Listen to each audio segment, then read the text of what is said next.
Assalamu alaikum. I am Varda Shafiq, your graphic designer instructor. Today is our 11th class of Adobe Illustrator.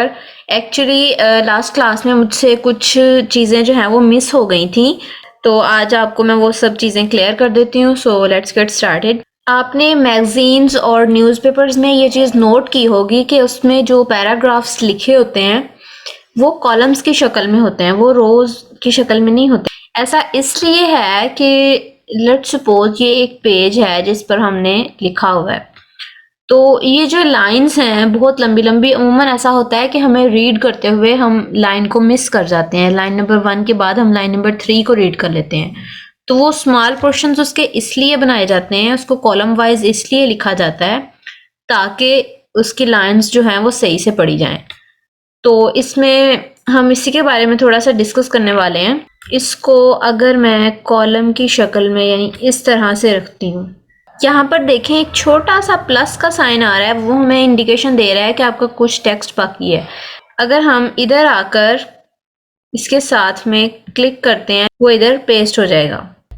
तो इसी तरह अगर मैं इधर भी क्लिक करती हूँ, देखें बाकी जगह बिल्कुल खाली छोड़ दिया उसने.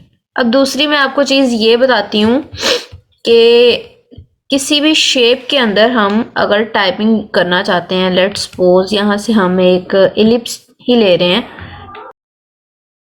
तो जस्ट मैं इस पर आके क्लिक करूंगी एंड देन जितना मेरा एरिया सर्कल ले रहा है उतने एरिया के अंदर अंदर ही मेरा जो है वो डमी टेक्स्ट जो है वो पेस्ट हो गया है. अब अगर हम टाइपिंग के साथ साथ कोई ऑब्जेक्ट भी अंदर जो है वो पेस्ट करना चाह रहे हैं, लेट्स सपोज अब मैं क्या करना चाह रही हूँ कि ये जितना भी मेरा एरिया है स्टार के अलावा इसमें मेरा डमी टेक्स्ट आ जाए. तो मैं जस्ट इस पे क्लिक करूंगी and then my all dummy text are paste here. उसके साथ साथ एक मेरे पास शेप भी मौजूद है या कोई पिक्चर या कुछ भी आप यहाँ पे ऐड करना चाहें तो. So in this way you can easily create pages of magazines और न्यूज़पेपर, एनीथिंग यू वांट.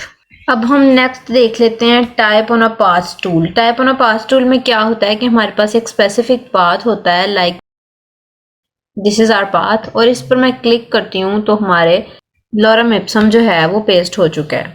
अब अगर डायरेक्ट सिलेक्शन पे हम जाएं और इसको थोड़ा सा मैं आपको जूम करके दिखाती हूँ, तो ये देखें यहाँ पर हमें इंडिकेशंस शो हो रही हैं.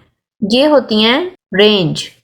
इसकी रेंज को अगर मैं यहाँ तक स्पेसिफिक रखना चाह रही हूँ या यहाँ तक स्पेसिफिक रखना चाह रही हूँ, तो ये इतनी ही रेंज के अंदर अंदर मेरे जो वर्ड्स हैं या जो लेटर्स हैं या कोई भी पूरी लाइन है वो यहाँ तक जितनी मैक्सिमम आ सकेगी उतनी आएगी, बाकी रिमूव हो जाएगी.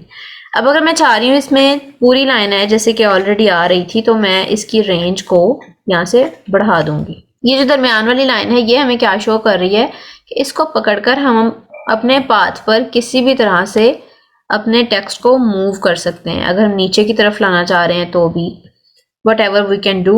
शेप कोई भी हो सकती है, सर्कल, स्क्वायर, एनीथिंग. मैंने तो एक इस तरह की टेढ़ी मेढ़ी सी शेप ली है, लेकिन आप कुछ भी कोई भी शेप लेकर उस पर अपना लॉरम इप्सम जो है वो अप्लाई करके देख लीजिएगा, आप लोगों को पता चल जाएगा.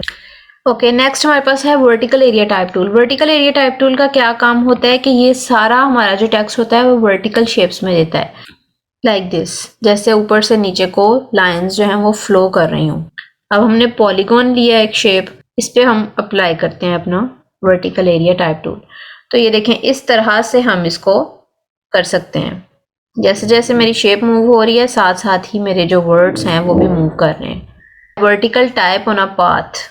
Vertical type on a path क्या होगा कि हमारे पास कोई स्पेसिफिक पाथ है लाइक बिफोर, उसके ऊपर हमने इसको अप्लाई किया है. तो उसके ऊपर अप्लाई करने से क्या होगा कि जैसे जैसे हमने वो पाथ क्रिएट किया होगा बिल्कुल वैसे वैसे ही हमारा इस पर अप्लाई होगा हमारा डमी टेक्स्ट. फॉर एग्जाम्पल कि मैंने एक पॉलीगॉन लिया है, इस पर मैंने अपना वर्टिकल टाइप टूल लेकर कुछ टेक्स्ट पेस्ट किया है लाइक दिस.